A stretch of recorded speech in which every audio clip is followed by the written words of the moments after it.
Budget में वित्त मंत्री निर्मला सीतारामन ने कमोडिटी सेक्टर के लिए कई ऐलान किए। सबसे बड़ा ऐलान एग्रीकल्चर और क्रिप्टो करेंसी को लेकर रहा। वित्त मंत्री ने एक तरफ जहां किसानों को कई रियायतें दी, वहीं दूसरी तरफ क्रिप्टो निवेशकों को जोर का टैक्स का झटका भी दिया। आइए समझते हैं पूरा बजट कमोडिटी का पूरा लेखा जोखा।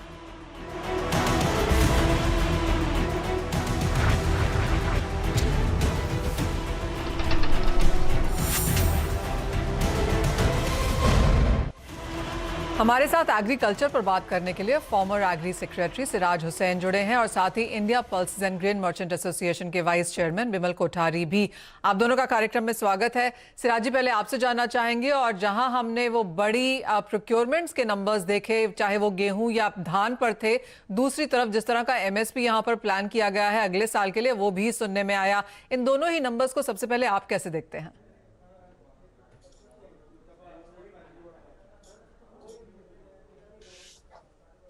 नहीं है, यानी कि गवर्नमेंट की तरफ से ऐसी कोई कोशिश नहीं होने जा रही है कि गेहूं और धान के प्रोक्योरमेंट को कम किया जाए। मगर ये भी हम कह सकते हैं कि अगले साल 2022-23 में प्रधानमंत्री गरीब कल्याण योजना शायद नहीं चलेगी, क्योंकि फूड सब्सिडी का बजट अगले साल कम कर दिया गया है। जी सिराज जी, और जिस तरह से लॉज रिपील हुए या फार्मर्स की जो डबलिंग इनकम की बात जो हम पिछले बजट्स में सुनते रहे, या क्लियरली एफपीओस की यहाँ पर बात जरूर की गई, लेकिन इतनी डिटेल्ड में नहीं, और डिटेल्ड डॉक्यूमेंट में भी वहां पर कोई बहुत बड़ा जिक्र नहीं है। तो जो पिछले कपल ऑफ बजट्स में हुआ, जो यहाँ पर हमने या तो कम होता हुआ देखा या जिसका जिक्र भी नहीं देखा, आप फिर ओवरऑल रूरल सेक्टर या फिर एग्री फार्मिंग की तरफ जिस तरह से सरकार की तवज्जो रही है, उसे कैसे रेट करते हैं? मुझे ऐसा लगता है कि अभी गवर्नमेंट इस संबंध में और विचार विमर्श कर रही है, और शायद पंजाब और उत्तर प्रदेश के चुनाव के नतीजों का इंतजार कर रही है। क्योंकि हम ये समझते थे, कम से कम मैं ये समझता था कि एक्सपर्ट कमेटी का ऐलान कर दिया जाएगा, बजट से पहले ही कर दिया जाएगा, लेकिन अब कई महीने होने को आ गए और अभी तक गवर्नमेंट ने वो एक्सपर्ट कमेटी भी नहीं बनाई है। तो मुझे नहीं मालूम कि गवर्नमेंट के अंदर क्या थिंकिंग है, क्योंकि किसान नेताओं का ये कहना है कि गवर्नमेंट सीरियस नहीं है। मगर मैं ये बात नहीं मानता। जब ये एक प्रॉमिस किया गया था प्रधानमंत्री जी की तरफ से, उन्होंने खुद अपनी स्पीच में कहा था कि हम बनाएंगे, तो मुझे लगता है वो कमेटी बनाएंगे, उस पर विचार विमर्श हो रहा होगा। तो अभी हम कह सकते हैं कि स्टेटस को चल रहा है एग्रीकल्चर में। वित्त मंत्री ने एग्रीकल्चर सेक्टर को लेकर क्या बड़ी घोषणाएं की हैं, एक बार पहले वो भी सुन लेते हैं। Chemical-free natural farming will be promoted throughout the country, with a focus on farmers' lands in 5-kilometer wide corridors along the river Ganga at the first stage. To reduce our dependence on import of oil seeds, a rationalized and comprehensive scheme to increase domestic production of oil seeds will be implemented. For delivery of digital and high-tech services to farmers, with involvement of public sector research and extension institutions, along with private agri-tech players and stakeholders of agri-value chains, a scheme in PPP mode will be launched. Use of Kisan drones will be promoted for crop assessment, digitization of land records, spraying of insecticides and nutrients. जहां तक agritech की बात है, वहां पर clearly finance minister की तरफ से काफी तवज्जो हमने आते हुए देखी, चाहे वो आईटी है, एआई है, ड्रोन्स है, और जिस तरह का टेक्नोलॉजी सपोर्ट यहां पर मिलना चाहिए उसके ऊपर काफी डिटेलिंग हुई। सिराज जी, आप उसे कैसे देखते हैं? जैसे आपसे पहले भी बात हो रही थी कि आईटी डेवलपमेंट, टेक्नोलॉजी, इसके ऊपर ये बजट काफी जोरदार रहा। नहीं, देखिए, ये अनाउंसमेंट तो बहुत अच्छे हैं, लेकिन मैंने एक आर्टिकल में लिखा है जो कल छपेगा फाइनेंशियल एक्सप्रेस में जी। अभी एक राज्य सरकार से किसी प्राइवेट एग्रीटेक कंपनी ने कैडेस्ट्रल मैप मांगे, तो उन्होंने 6-7 जिलों के मैप के लिए 50 लाख रुपए की डिमांड करी है। मतलब कैडेस्ट्रल मैप अगर इतनी मुश्किल से हम एग्रीटेक कंपनीज को इतना महंगा देंगे, तो कैसे टेक्नोलॉजी डेवलप होगी? मैं ये समझता हूं कि ये अनाउंसमेंट तो बहुत अच्छी जगह है, लेकिन हमें बहुत डिटेलिंग की जरूरत है, जिससे कि जो एग्रीटेक कंपनीज हैं वो सचमुच नई नई टेक्नोलॉजी डेवलप करें, जिससे कि जो हमारे एस्टिमेट्स हैं, प्रोडक्शन के एस्टिमेट्स हैं, लॉसेस के एस्टिमेट्स हैं, वो एस्टिमेट रियलिस्टिक हो जाएं। एक और चीज जो यहाँ पर फाइनेंस मिनिस्टर ने कही वो ये कि ये साल यहाँ पर लेंटिल्स के हिसाब से एक इम्पॉर्टेंट साल रह सकता है। बिमल कोठारी जी, आपको चर्चा में शामिल करना चाहेंगे। 2022-23 को यहाँ पर एक इम्पॉर्टेंट साल माना जा रहा है। बहुत जल्दी यहाँ पर वर्ल्ड पल्सेस डे भी मनाने वाले हैं। इस साल को पल्सेस के नाम भी किया जा रहा है। आप सरकार से इसके साथ काम भी करते रहे हैं, कैसे देखते हैं आप ये अनाउंसमेंट और आगे क्या काम होने की एक्सपेक्टेशन है? धन्यवाद मनीषा जी। सरकार का जो ये अनाउंसमेंट्स है एग्रीकल्चर सेक्टर में इस बार खासकर टेक्नोलॉजी पे इस पे काफी एम्फेसिस रहा है और मैं समझता हूँ ये बहुत अच्छा कदम है, क्योंकि हमारे प्रधानमंत्री जी का जो विजन है डबलिंग द फार्मर्स इनकम, ये सिर्फ मिनिमम सपोर्ट प्राइस बढ़ाने से नहीं होगा। इसमें हमें फार्मर्स की जो हमारी प्रोडक्टिविटी है उसको बढ़ाना बहुत जरूरी है और उसको बढ़ाने के लिए टेक्नोलॉजी का इस्तेमाल होना जरूरी है। इसमें जो इन्होंने किसान ड्रोन से प्रोडक्शन असेसमेंट है या इंसेक्टिसाइड स्प्रे है या फिनेगेंट स्प्रे है, इससे ये हमारे यहाँ इसको इंट्रोड्यूस किया जा रहा है, लेकिन पश्चिमी देशों में इसका इस्तेमाल काफी सालों से हो रहा है और इसके अच्छे रिजल्ट्स, इसके अच्छे परिणाम आते हैं। तो मैं समझता हूँ ये बहुत अच्छा कदम है, क्योंकि हमारे यहाँ फार्म लैंड जो है वो छोटे हैं और अगर इनका पूल बना के अगर इनका इस्तेमाल, इस टेक्नोलॉजी का इस्तेमाल किया जाए तो इसके जो प्रोडक्टिविटी है मैं समझता हूँ उसमें काफी इजाफा होगा। हमारे यहाँ जैसे सिराज जी ने कहा कि प्रोडक्शन नंबर हैं या क्रॉप लॉसेज नंबर्स हैं, ये हमें क्या है इसके एस्टिमेट सही मालूम नहीं होते हैं। तो इससे जो टेक्नोलॉजी का इस्तेमाल होगा और इससे जो ड्रोन के जरिए हम ये जो असेसमेंट करेंगे, इससे हमें प्रोडक्शन का एस्टिमेट मालूम होगा। उससे हमारे ट्रेड इंडस्ट्री, हमारे किसान, उनको मालूम होगा कि हमारे इस साल प्रोडक्शन क्या होगा। सरकार को भी पॉलिसी बनाने में आसानी होगी कि इस साल हमारे यहाँ शॉर्टेज होगी या हमारे यहाँ काफी माल की अवेलेबिलिटी है, हमें एक्सपोर्ट करना चाहिए या इंपोर्ट करना चाहिए, तो उस पॉलिसी पर ध्यान दे सकते हैं। तो ये एक बहुत अच्छा कदम है, इसकी काफी समय से जरूरत थी और मैं इसको एक अच्छा कदम समझता हूँ।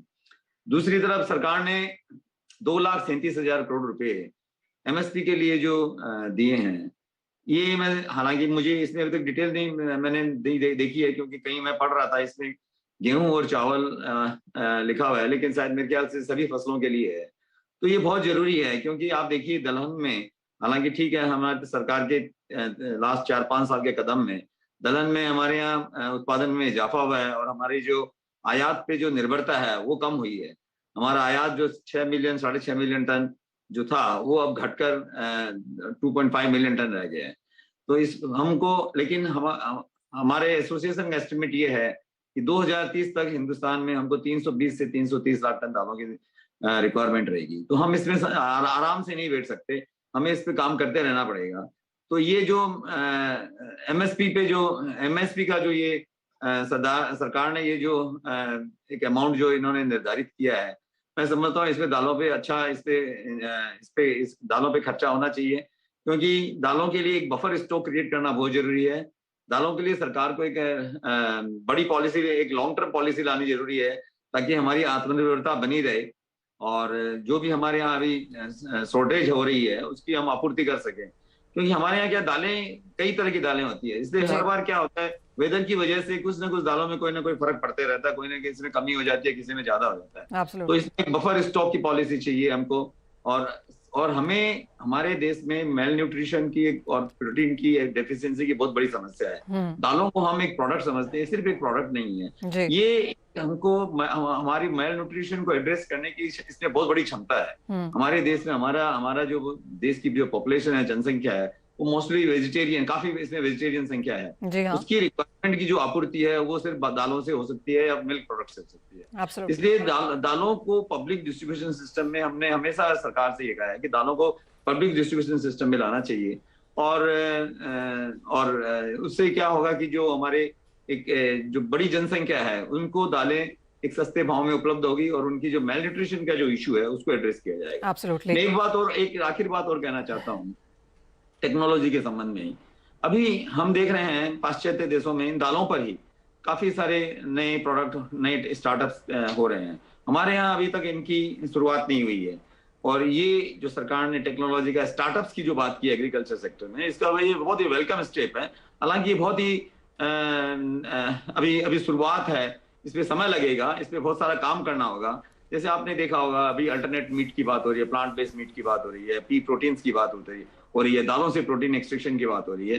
तो ये वैल्यू एडिशन होगा तो इससे ट्रेड इंडस्ट्री को फायदा होना ही है, इसके अलावा किसानों को बहुत बड़ा फायदा होगा, क्योंकि उनका जो प्रोडक्ट है, जो सिर्फ जो आज वो रॉ मटेरियल ट्रेड कर रहे हैं, वो रॉ मटेरियल में इतना बड़ा वैल्यू एडिशन होगा, जैसे किसानों की जो आमदनी है उसमें बहुत बड़ा इजाफा होगा। Absolutely. तो हमारे प्रधानमंत्री जी का जो विजन है वो सिर्फ ये एमएसपी से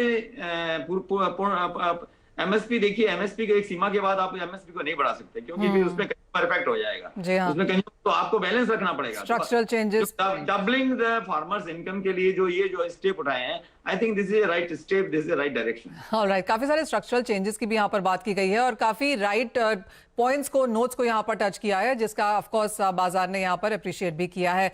लेकिन बहुत शुक्रिया सिराज जी और विमल कोठारी जी आपका साथ जुड़ने के लिए, और ओवरऑल एग्रीकल्चर स्पेस में आज बजट में क्या कुछ कवर हुआ उसके ऊपर यहाँ पर बात करने के लिए। आगे बढ़ेंगे और एक और सेक्टर जहां पर आज हमने काफी सरप्राइज, अम्यूजिंग सरप्राइज भी आते हुए देखा, वो था क्रिप्टो करेंसीज की तरफ। यहां पर एक बिल तो नहीं पास किया गया, लेकिन क्रिप्टो करेंसीज की जो भी दिक्कतें थी काफी हद तक हमने उन्हें वहां पर क्लियर होते हुए देखा। हमारे साथ बायू कॉइन के सीईओ शिवम ठुकराल और वजीर एक्स के को फाउंडर और सीईओ यहां पर सिद्धार्थ मेनन जुड़े हैं। लेकिन सबसे पहले देखते हैं कि वित्त मंत्री ने यहां पर क्रिप्टो करेंसीज को लेकर क्या कहा। I propose to provide that any income from transfer of any virtual digital asset shall be taxed at the rate of 30%, 30%. No deduction in respect of any expenditure or allowance shall be allowed while computing such income except cost of acquisition. Further, loss from transfer of virtual digital asset cannot be set off against any other income. Further, in order to capture the transaction details, I also propose to provide for TDS on payment made in relation to transfer of virtual digital asset at the rate of 1% of such consideration above a monetary threshold. Gift of virtual digital asset is also proposed to be taxed in the hands of the recipient. Alright, तो जहां कुछ expectation नहीं थी, एक tax clarity की expectation जरूर थी बाजार को, और वित्त मंत्री ने यहां पर उसे डिलीवर भी किया है। सिद्धार्थ, कैसे देखते हैं आप? 30% थोड़ा सा डेवास्टेटिंग जरूर है, लेकिन बाजार इस बात को लेकर खुश है कि हमने यहां पर बैन होते हुए नहीं देखा, एक एक्नॉलेजमेंट, शायद एक लीगैलिटी की तरफ भी हम यहां पर जाते हुए दिखे। काफी टाइम से काफी लोग कंफ्यूज थे कि क्या होगा, इधर होगा, and now you can see कि मतलब पूरा ट्विटर में, सोशल मीडिया में सब लोग बहुत खुश है, लाइक सब लोग इधर उधर ट्वीट कर रहे हैं, there is a celebration happening. So आप अगर ऐसा देखा जाए, सो काफी क्लैरिटी आता है इन टर्म्स ऑफ व्हाट, कहाँ ये इंडस्ट्री जाएगा, स्पेशली जो जॉब सेक्टर है, जो लोग लुकिंग फॉर अपॉर्चुनिटी, यहाँ भी क्लैरिटी आता है कि ये एटलीस्ट एक लीगल फ्रेमवर्क है। There is if government is saying कि हम यहाँ 30% टैक्स करेंगे, that means at least it is not illegal, it is legal, and वो बहुत important है, वो एक एक very important point है, irrespective of everything else. I think वो सबसे बड़ा highlight of everything from today's year. Siddharth, जो यहाँ पर टैक्सेशन को लेकर 30% आप कैसे उसे देखते हैं सबसे पहले, और जिस तरह से ट्रांसफर पे भी यहाँ पर टैक्स है, 1% ट्रांजैक्शन टैक्स भी लगाया गया है, क्या ऑफ कोर्स यहाँ पर यूफोरिया तो है, लेकिन इनिशियल फीडबैक कैसा है बाजार से? क्या उन्हें टैक्सेस बहुत ज्यादा लग रहे हैं?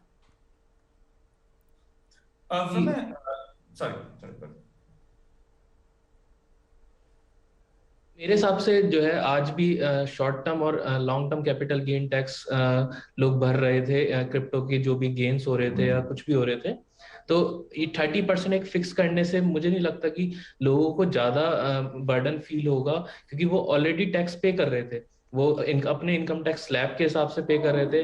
अगर कोई इन्वेस्टर 12 लाख से ऊपर साल का कमाता है तो वो ऑलरेडी 30% टैक्स स्लैब में था, तो ये 30% मार्केट को निराश नहीं करेगा, और लोगों का काफी एंथुसियाज्म है, क्योंकि ये एक लीगैलिटी की तरह बहुत बड़ा स्टेप है। एब्सोल्युटली। दूसरी चीज जो हमने सीबीडीसीज की तरफ से आती हुई देखी, सिद्धार्थ, आप उसे कैसे देखते हैं? क्योंकि ये भी काफी स्ट्रांग पुश है। तो क्लियरली हमने क्रिप्टो करेंसीज, डिजिटल एसेट्स के बारे में आज काफी सुना, लेकिन सीबीडीसी कितना फर्क लेके आ पाएगा? कब तक उसे आप आता हुआ देखते हैं? और क्योंकि फाइनेंस मिनिस्टर ने कहा कि इसे ब्लॉकचेन या दूसरी टेक्नोलॉजीज पर आधारित किया जाएगा, वो स्टेटमेंट आप कैसे रीड करेंगे? जो सीबीडीसी का स्टैंड है, मैं ऐसा देखता हूँ, you know, that is like our country is going more digital, right? हम लोग एक डिजिटल जर्नी में हैं, and this is towards the right direction, जहां आप टोकनाइजेशन करते हैं ऑफ द टोकन, जहां ट्रांसपेरेंसी मिलता है of the token, the balances on the blockchain, and ये सब एकदम इंफ्रास्ट्रक्चर है for the future of digital money. And वो जो हम लोग जो क्रिप्टो करेंसी जो बात करें, बिटकॉइन, वो अलग है और ये काफी डिफरेंट है। ये इंडियन रुपी को यू नो डिजिटाइज करता है, and that is like a very big thing in general. And हम लोग बाद में देखेंगे ये और दोनों वर्ल्ड कैसे वर्क टुगेदर होएगा once we know more detail about you know of these frameworks. एक और चीज जो हमने यहाँ पर आती हुई देखी, शिवम, वो था डेफिनेशन ऑफ क्रिप्टो करेंसीज, जो कि अब कहा गया है कि ये एक नंबर, एक फॉर्मूला, एक कोड या जो भी चीज इलेक्ट्रॉनिकली यहाँ पर स्टोर और ट्रांसफर की जा सकती है, वो वर्चुअल डिजिटल एसेट्स हैं। आप इसे कैसे देखते हैं? क्योंकि टैक्सेशन तो हमने आता हुआ देखा, लेकिन एक एक्नॉलेजमेंट, इसे गजट में नोटिफाई भी किया गया, एक डेफिनेशन भी यहाँ पर आते हुए नजर आई है। आप कहेंगे कि ये भी एक स्टेप इन फॉरवर्ड डायरेक्शन है? इसकी शुरुआत पिछले साल ही हो गई थी, जब एमसीए ने अनाउंसमेंट किया था कि जो भी कॉर्पोरेट्स क्रिप्टो होल्ड करते हैं वो अपनी बैलेंस शीट में उसकी होल्डिंग को दिखा सकते हैं। तो ये शुरुआत वहीं से हो गई थी। आज उस पे एक बहुत बड़ा माइलस्टोन कहा जा सकता है। और सिंस यहाँ पर सारी डेफिनेशंस बहुत क्लियरली मेंशन की गई हैं और इसको टैक्स करेंसी के रूप में नहीं, एक एसेट के रूप में लगाया गया है, जो कि अभी प्रेस कॉन्फ्रेंस में फाइनेंस मिनिस्टर ने कहा। तो मेरे हिसाब से ये एक धीरे धीरे करके हम लीगलाइजेशन के तरफ बढ़ रहे हैं। हम एक्सपेक्ट नहीं कर सकते कि एक इकलौता बिल आएगा और सब चीज सॉर्ट आउट हो जाएंगी। ये लीगलाइजेशन इतनी बड़ी डेमोक्रेसी में इसी तरीके से किसी भी चीज के लिए हो सकती है। एक हिट एंड ट्रायल, मतलब एक कुछ चीज आई, उस पर फीडबैक लूप आया, उसके बाद कुछ पॉजिटिव फीडबैक आया, कुछ नेगेटिव फीडबैक आया, उसके बाद जो भी नया कुछ रेगुलेशन लाया जाएगा। तो ये धीरे धीरे करके ही इसे लीगलाइज किया जा सकता है, इसे एक बिल के द्वारा नहीं लीगलाइज किया जा सकता। सिद्धार्थ, एक फाइनल क्वेश्चन, और ये गिफ्टिंग पर है, जहां पर रेसिपिएंट को टैक्सेस देना होगा, चाहे वो क्रिप्टो करेंसीज है, एनएफटीज है, एयर ड्रॉप्स है, जो भी आपने एक्वायर किया उसके ऊपर टैक्स देना होगा। ये चीज इंडस्ट्री को कितनी भारी पड़ सकती है? ये चीज इवन टुडे नॉर्मल है ऑलरेडी। अगर आपको कुछ मिलता है, देयर इज एनी गेन, आप उस पर टैक्स अभी भी भरते हैं। दिस इज इन अ वे अभी और क्लैरिटी आ गया है, which is even better for for the industry itself, right? So ये एक काफी जो रिफॉर्म्स जो टैक्स स्ट्रक्चर अभी जो बात हो रहा है, ये पहले से एग्जिस्ट करता था, बट एक क्लैरिटी आते ही it brings in a lot more it makes it much more easier even at a tax calculation level and you know from an industry point of view as well. Fair point. तो यानी कि काम यहाँ पर काफी समय से शुरू था, लेकिन आज के बजट में हमने क्लैरिटी आते हुए देखी है। ऑफ कोर्स बजट जो टैक्सेस हैं वो slightly on the higher side हैं। बाजार अभी भी इन डिटेल फाइनल प्रिंट्स को यहाँ पर पड़ेगा, लेकिन इनिशियल फीडबैक बाजार की तरफ से ऑफ कोर्स यहाँ पर ऑन द पॉजिटिव साइड है कि इसे एक्नॉलेज किया गया और यहाँ पर और क्लैरिटी आती हुई नजर आई है। सिद्धार्थ और शिवम, बहुत शुक्रिया साथ जुड़ने के लिए और तमाम डिटेल्स हमारे व्यूअर्स के साथ शेयर भी करने के लिए। इसी के साथ मुझे भी दीजिए इजाजत, लेकिन आप बने रहिए CNBC आवाज पर।